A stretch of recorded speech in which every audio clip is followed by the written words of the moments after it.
That's kind of. I'm gonna be honest with you. It sounds like Diddy got a future somewhere.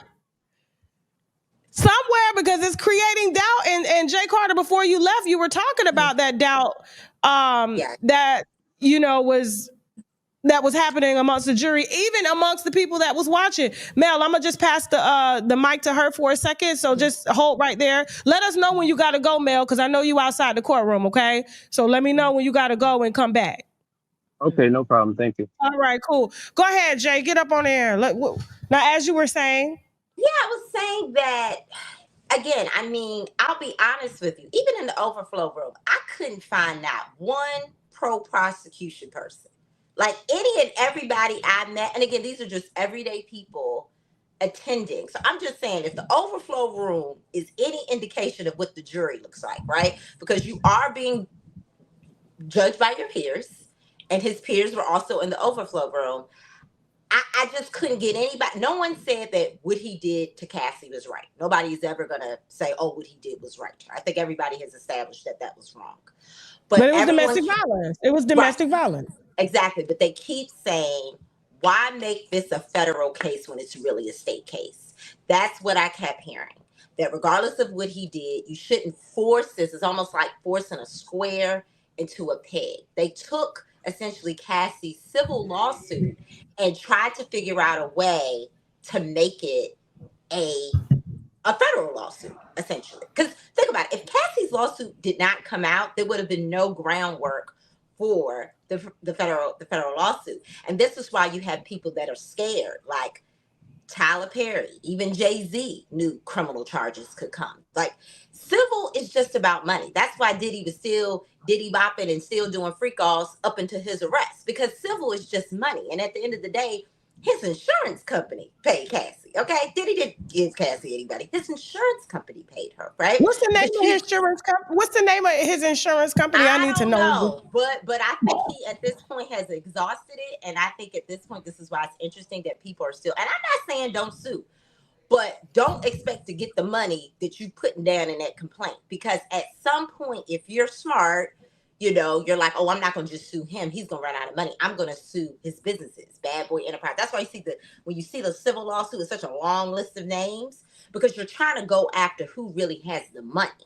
And the business has this. That's much Diddy has the money. The business has the money. So when all these civil lawsuits come in against Diddy and Tyler and Jay-Z and just the list goes on and on, they're really going after the business. But what does that do?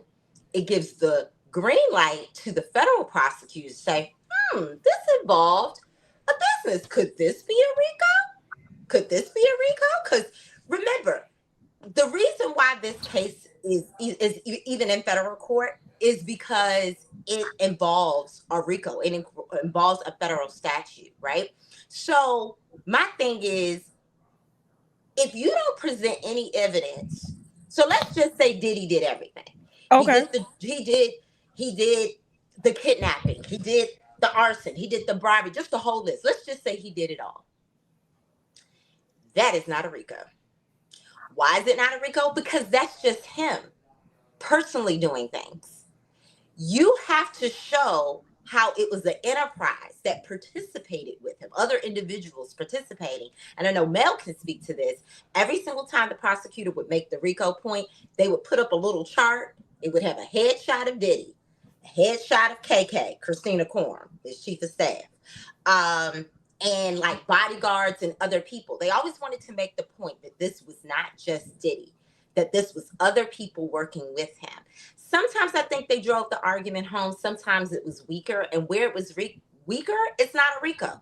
Again, if Diddy did all this stuff, it doesn't matter. That means it's a state crime. It's not a federal crime. It should not be in this courthouse. It's only when he participated with others. What was something else I was going to mention? Oh, but just a little side note. Okay, so Diddy was looking good the other day. He had on all white. All white. I can't even spin my chair with you. Only on my wine with Tasha K. He had on all white. Like the white people down there, the long crime. He was and then here we go. Them sex workers was looking good though. Well, he wore wore the other day an all white outfit. He was looking very godly, matching his white hair because you know he can't dye his hair. Yeah. And he was just sitting back. So every time they would do something he didn't like, say something he didn't like, or if they played that tape so much. I'm gonna get to the tape in a second. They played that tape over and over again with Cassie, right? So every time they would do something he didn't like, he would just kind of push away from the table, cross his little legs. He would look away. Even checked his reaction of his kids. Like his kids were like right behind him. And I know some people say, well, why bring your children into this? You're actually more likely to get convicted statistically if your family is not there. Why? Because if your own family doesn't believe you and support you, why should a jury? Exactly. That's what it appears. Yeah. Also, people say, well, why didn't he take the stand? Because most defense attorneys don't tell their even if they really are innocent. Why? Because it opens them up to so much cross-examination. You can say the wrong thing even if you don't mean to. It's just not working. It's called opening the door, and then more allegations come out, things accidentally getting said, and it's just hard when you got that many witnesses and you're putting together a sizable case like this. But I did want to jump in before Mel responds to exactly what you said. You know, when a federal prosecutor is looking at a case, and a broke federal prosecutor at that, is looking at a case, Diddy empire is worth $400 million. And so for them to be asking for assets to be seized, even assets that have been transferred, pre-transferred, dating back to a certain date, it just, I couldn't help but think the other night when I was putting together the lineup for this show is that you don't see them going after big drug dealers no more. You remember how it used to be, like drug dealer after drug dealer after drug dealer? And yet we have when you look at what drugs are doing to the community now, you don't see any of those cases being tried at all. It's like, what's going on with that? The fentanyl crisis, they even got the zombie drugs. Like, it is bad, right? And that used to be just kind of what the feds did, which to me was a great thing to do. And now it just seems like they're just going after entertainers that are somewhat supposedly supposedly the criminals. And it's like, why? I feel like because it's an easy money grab for them. $400 million is going to be transferred to the Justice Department, and they're going to put that into retirement funds for, federal agents, and, into manicuring the lawn, and into protecting sources and witness protection and things like that. And so it's like, why go chase, why go across the border to chase China and chase the fentanyl when we got it right here at home? And I think it's I don't know. It's just something, it just doesn't sit right with me. It really doesn't. It shouldn't sit right with you. It's called what they call the low-hanging fruit. Mm-hmm. Remember, prosecutors have a 95% prosecution rate. 95%. That's extremely high. So they don't typically bring a case if they don't think they're going to get a guilty charge on at least one of the charges. And one of the last, outside of R. Kelly with the sex trafficking, the last RICO charge with the entertainer was Irv Gotti. Rest his soul. Mm-hmm. They wanted him to take a plea, but if you think about it, if you look at that case, that's the same thing they tried to do with Diddy. They tried to say with Irv Gotti, Murder Inc. Murder Inc. is really not just a record label. It's this criminal enterprise, selling drugs, doing this, doing that. And Irv Gotti stood 10 toes down. No, it's not. It's not a criminal enterprise. I don't care what you say. It's just music. So guess what? You're going to have to prove this case. And he beat that prosecution charge to this day. Is amazing because you usually just you don't ever see that happen. Mel, let me let Mel get in here. Mel, you want to respond to some of the things that were just said? Yeah, when it comes to the whole racketeering case, I think we have to be careful and look at it a little bit closer, because let's think about the predicate acts, drug distribution, right?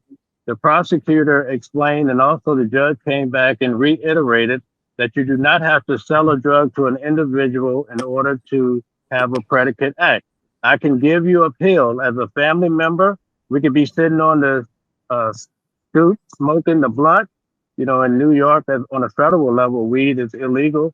So if I'm passing that to you, They make it seem like that's a predicate act of drug distribution, giving someone else a drug. Another big issue when it comes to sex trafficking, they have sex trafficking as a predicate act under racketeering. And so they put 27 sex workers on the screen. I counted them. And some of these men, like Jules, they flew from New York. When they showed the chart that they just mentioned, they showed you that Jules flew from JFK to LAX. They showed you Diddy paid for it with an American Express. They show you that that very day, Jules is texting with Cassie. Cassie's all hyped up about having a freak off, and Diddy is talking to Cassie. Yeah, we're gonna have the freak off.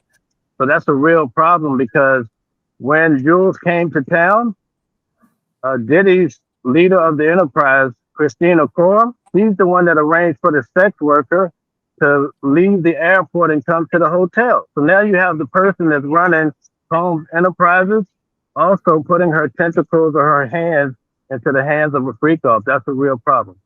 Mm-hmm. So do you think that's the reason why they're going with a RICO conspiracy and not an actual RICO? I Well, would part have of the RICO, attorney you go. have to conspire. You have to conspire with others.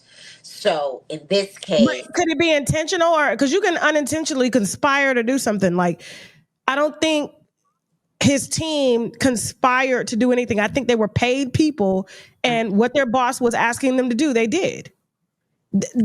right, but I guess they still consider a conspiracy because it involves more than one person. And I think Mel is right. If they do get the RICO, which I'm not saying they will, but if they do, it's because they are going to be able to prove drug distribution with that very low level definition, right? Because that's such a low level definition of drug distribution, and Easily appealable, easily appealable. right. So they're going to get it because of drug distribution. And then remember, there has to be 2 in 10 years. So you only need 2. So the second one would be, as Mel said, the transportation for the purpose of prostitution. So if they get the RICO, it will probably be under those 2 things. I still think you can argue, obviously, the other But side. But if they get the RICO, it will be Cassie, those 2. but if Let Cassie, me come. go ahead, Mel, go ahead. Okay, I just want to challenge you, and this is friendly fire, by the way. The biggest problem for me that I think that they have is the bribery because when you have the event that happened at the hotel with Cassie, after the beating, the guy Eddie Garcia, I saw him take the stand. I'm in the main courtroom. He Mm-hmm. talked about he came to work that day at 2 o'clock. He said that he heard about the incident that happened with Cassie and Diddy.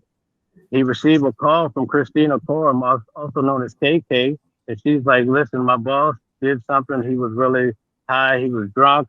He wants to see the video to see what occurred." Right? He says, "Listen, no, I'm not going to do that because it's against the rules of the company, Intercontinental Hotel."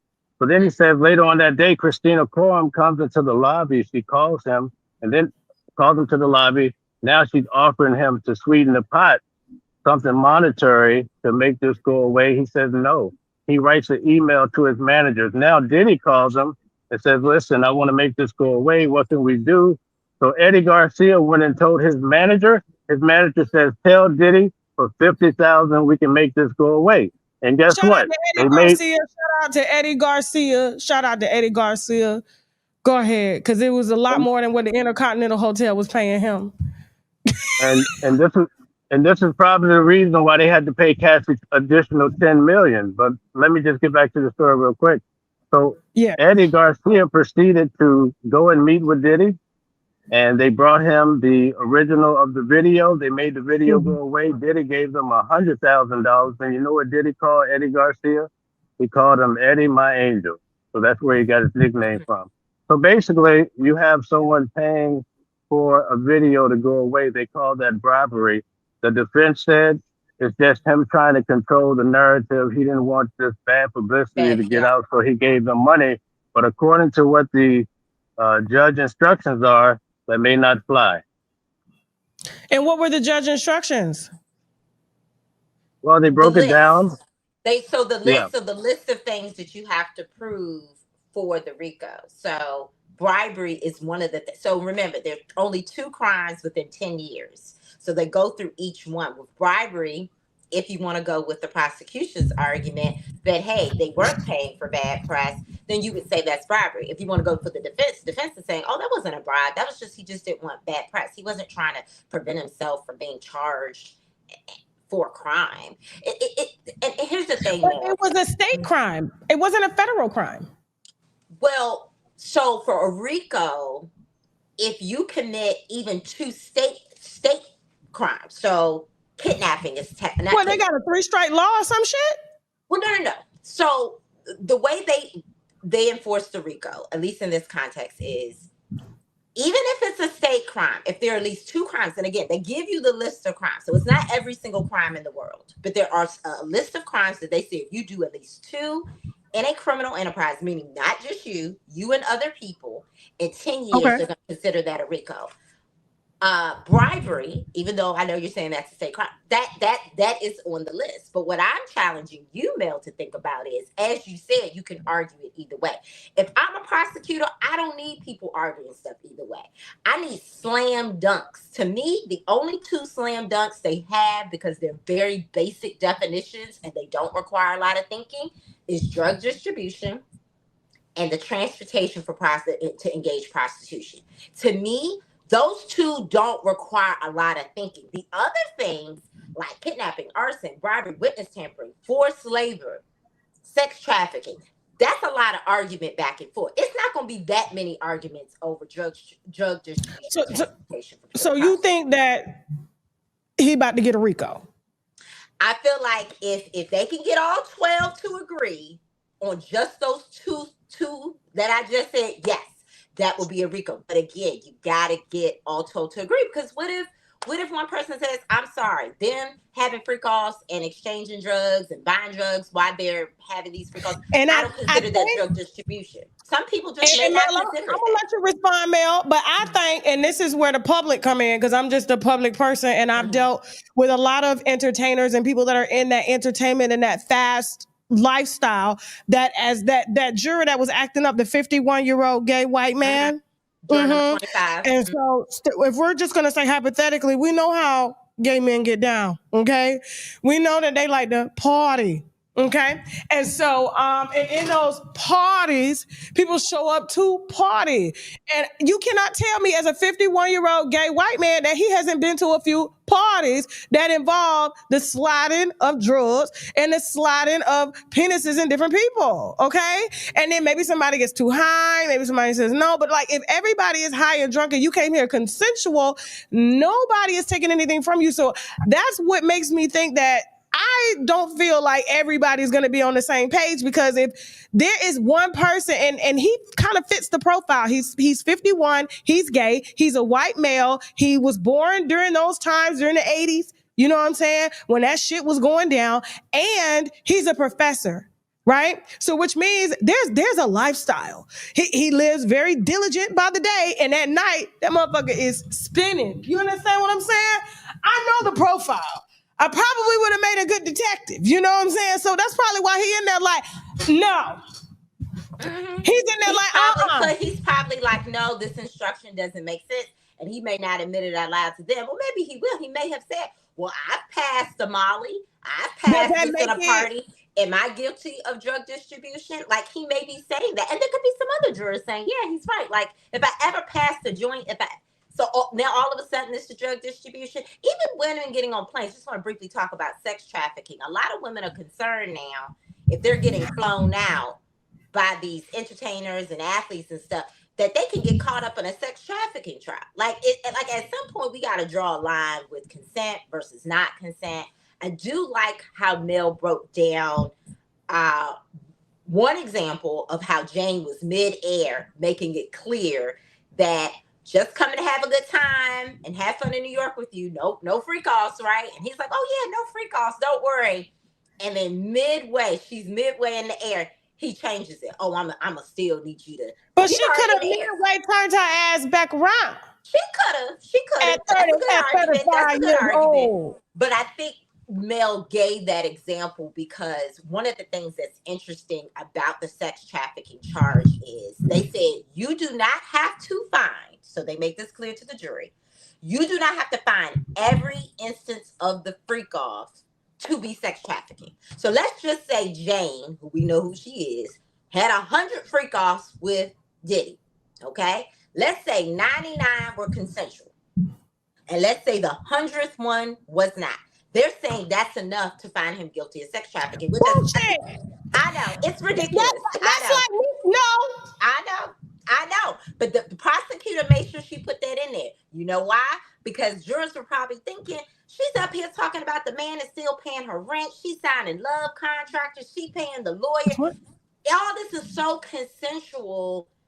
In fact, what I will say, if any testimony hurt the prosecution's case, it was Jane Doe. They should have kept her out. I'm going to be honest with you. They should have just stuck with Cassie. Gina was on the run. But I wouldn't even brought Jane Doe. They found Gina down there at the Whole Foods. I saw 10 Now, how did they conveniently find her after the trial was over? That's what I'm trying to think. Gina was at Diddy's house, the one that's up for sale. She was staying there. Yeah, Gina wasn't finna do this. Gina wasn't gonna do this. The only reason, and I'm gonna talk to you about Gina in just a second, because everybody's been trying to interview me in terms of Gina, and I've been taking my precious little time because I'm like, why would I give you my content? I talked to Gina. Gina, good. Mel, do you want to respond to this? And then we're going to take a call from one of the viewers that may have a question for you two, or just may want to give comment on it. Do you guys think in the comments, did he do it? Did he not do it? If you were a juror, what are you voting? This is a live verdict watch. Go ahead, Mel, respond.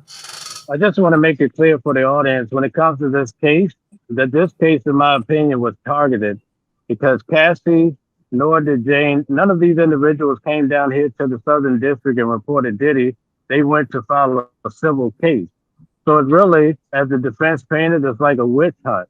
And when he said that to the jury, that you cannot trust the government, that this is a bad case, the judge really came down hard on Mark Agnifilo for saying that you can't trust the government. So there was a lot of contention, and the judge immediately corrected and said, in this courtroom, basically we do not talk like that. So I just want to make that clear for the case, that this case does have some major issues with it. Now, Jay, for you, I just want to bring this out. When they brought out those charts that you mentioned, right? How do you think they already have drugs pretty much sold up? You could probably say that, okay? They also have 27 sex workers, which multiple of those were flying around. But what do you say when you actually see the documentation and the charges are transportation of interstate across state lines for the purpose of prostitution? How do you explain when Daniel Phillips says he was paid $3,000 to $4,000? The Punisher said he was paid $800, $1,200, or $2,000 on several occasions. And the Punisher couldn't come. So he couldn't ejaculate. So his fee was lower. If you produce semen, that's $4,000 to $5,000. Right. They paid him based on performance, Mel, but it doesn't matter. Even if it was $1. Go ahead, Mel. I'm sorry, Mel. It's all right. If they were paid, you're saying there were different amounts, but to Tasha's point, it was based on performance. But it was based on performance. I spoke to two of the male workers. We're gonna talk to one later today. We got him loaded up for around 4, 5 o'clock. One of the male sex workers, okay? He was actually subpoenaed by the grand jury. He's going to be joining our live here shortly as well. And we got Ray J and a few others, okay? But here's go ahead, Mel. Go ahead, damn it. I just had to jump in there because that's why he got paid $800. So when I first came on, I was distracted because people out here walking up to me. Now it's pouring raining, guys. So I only have a limited amount of time. I'm so sorry. Yes, please. Yes. So Jay, what I want to say to you, as a lawyer, how would you explain when they have the documentation that if it's across state lines, he flew someone from JFK to LAX? How do you explain that? So, I mean, you're explaining it. So currently right now, I'm a law professor. So I'm not practicing. I teach. So this is how I break down the law to my students. The minute you get on a plane, you are in interstate commerce. Tasha, not only did they say this, I thought this was interesting. They also said it was interstate commerce because the baby oil had to go through interstate commerce. The Astroglide had to go through interstate commerce. The telephone communications went across state lines. So when they say interstate, it wasn't just the prostitutes going across state lines. It was the products and communications across state lines that makes that the violation of what Mel talked about, which is the Mann Act, which is you cannot engage to transport. Same thing. R. Kelly locked up under rat Yes. now, and he should Yep. fucking stay there. Listen, because he was dealing with children. So, Yeah. that's So just my that's the opinion. Go ahead, predicate. Mel. That's the predicate act. So there you go. You have 3. So that's 4 already that they could choose from that I've broken down on this But screen. remember, I still remember they break the charges. Really, it's technically 5 counts. So let's just review really quickly because I know Mel is getting ready to jump off. We got count 1, which is the RICO, right? Then we have count 2 and 3.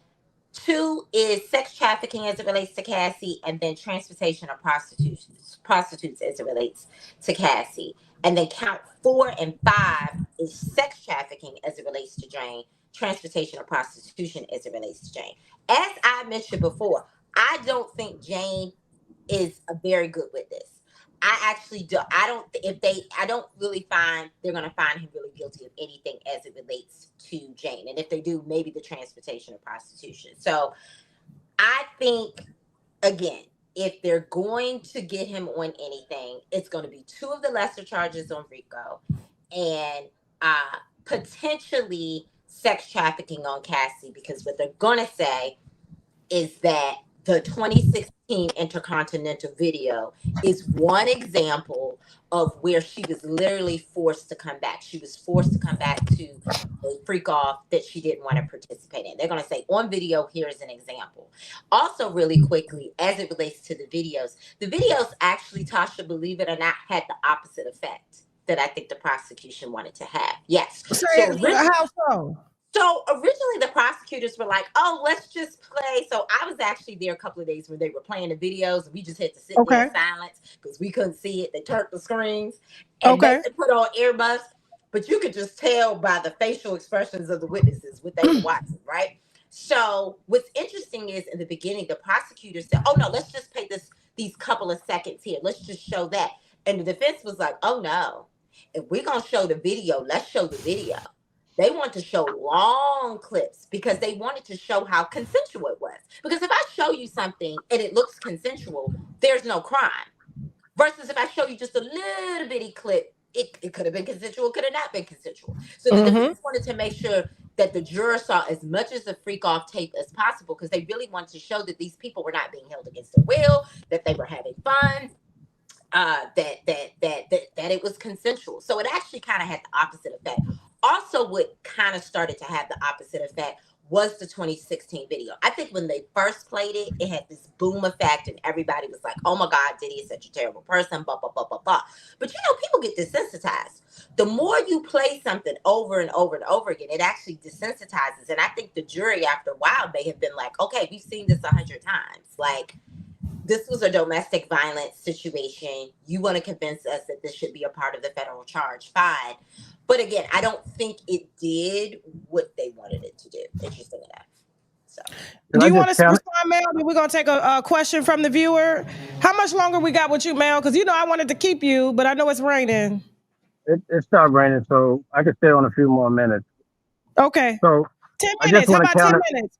10 minutes, and then we got one of Diddy's actual male sex workers that's going to be coming to join the live here, to join us here shortly. Okay, but go ahead, Mel. You talked about how the defense wanted to show the video to show that the ladies consented. And I noticed that day they showed 3 clips and some of them are like 17 minutes, right? And I agree with you. But they also showed those videos. You want to know why? Because they showed that Jules was hired to fly from New York to LA and he did the do. They wanted to show he actually did the sex because that's a part of the instructions that the judge gave. But the key thing here, they said that the person, it's all about intent. So that he could have flown to LA and never had sex, but because they started it, that he's still just as guilty. That's the point that's actually on the instructions. Also, you don't have to. Another key element of the transportation of prostitution, they also instructed the jury they did not have to be forced. So the prostitutes did not have to be forced. They just had to be paid with the intent to have the sex. Okay, so let me just. But niggas fly pictures on IG all the time, cross state lines. So that's everybody sex trafficking. It's over. It's over. No more of that. They're gonna lock your ass up for that. Believe that. But Listen listen, here to the BBL models. No more selling pussy to pay off the care credits, okay? no Niggas more. is getting locked up. Go ahead, Mel. We're gonna go ahead and get a caller loaded up. She got a question or a comment. Guys, if you want to call in and give your perspective thoughts on what's going on, or So ask either one of these, Jay Carter or Mel, a question, because they've been following this case very adamantly throughout the 7 weeks of the trial. Please hit the link. It is in the description box as well as in the comment section. What's his name? Who's calling? Who? Fatherhood. What is your name? Fatherhood. fatherhood, yeah, that's the hood I represent. Okay, Fatherhood, fatherhood. All right. Where you the calling best from? hood. Calling from Michigan. Shout out to Michigan. Do you have a question or a comment? I had a couple comments. Um, Okay. Let's keep it short. We don't want too yeah, much yeah, time because yeah. you know we're going. Okay, but Yep. go ahead. Go ahead. I feel like this man should be acquitted. Now, in the court of public opinion, yeah, he did a lot of wrong things, but the DA or USDA was very sloppy. They basically ruined his life. But coming from a social moral standard, wrong, totally wrong, coming from a man. But I think that these were adults. They were consenting to this. And if he is charged and convicted, I think that there should be others, just like Cassie. I mean, she did the same thing. She was right there, getting drugs delivered, ordering prostitutes, traveling state lines. So why is it that only Diddy is being charged when all these people that are so-called witnesses are actually accessories to the bullshit that he was doing? Immunity. They got immunity. Cassie Yeah, had and immunity. that's what I want to hear. When we hear that, then yeah, if that's really true, then he should get off then, because he should just get off. Like I said, his life is ruined. Others are guilty, and we can't judge him in the court of public opinion. It has to be the law, and they were sloppy with it. They're dropping charges in the last week of the trial, and I've never heard of that. So I think if the judge wants to do the right thing, he'll slap him with a big fine, some probation, and let that man go home to his family and his kids. That's it. Okay. And I got to ask you a question, Fatherhood. Have you ever transported anybody for the purposes of sex cross state lines? No, not state lines, but city lines. Yeah. I mean, you got to think about it, man. I'm 42 years old, so back in my times, we had cabs. Wasn't no Uber or nothing like that. But I done had a little thing like, shit, get me over there. Hey, I got you a cab. I got some drugs over, some weed, a bottle over here. I got some Netflix. We See? can get some I McDonald's or love you. Checkers if you want it. Whatever you want, it's all on me. I thought See, that that was sounds like a flattering. day. That sounds I like thought a day. that You was know what you're flattering. going to do. Yeah. And these women were grown. I can see if we were sitting up here arguing about children. That's a different, Right. these are grown ass women that could have worked. We just And lost Mel for a second. not only that, but Cassie got whooped up and then went back to her mom, showed her. Her mom takes pictures and sends her back to this guy. What parent did? Come on now, that don't even make sense. Okay. Yes, I get you. I get you. I appreciate you, Mel. Yep. And thank you for keeping it 100.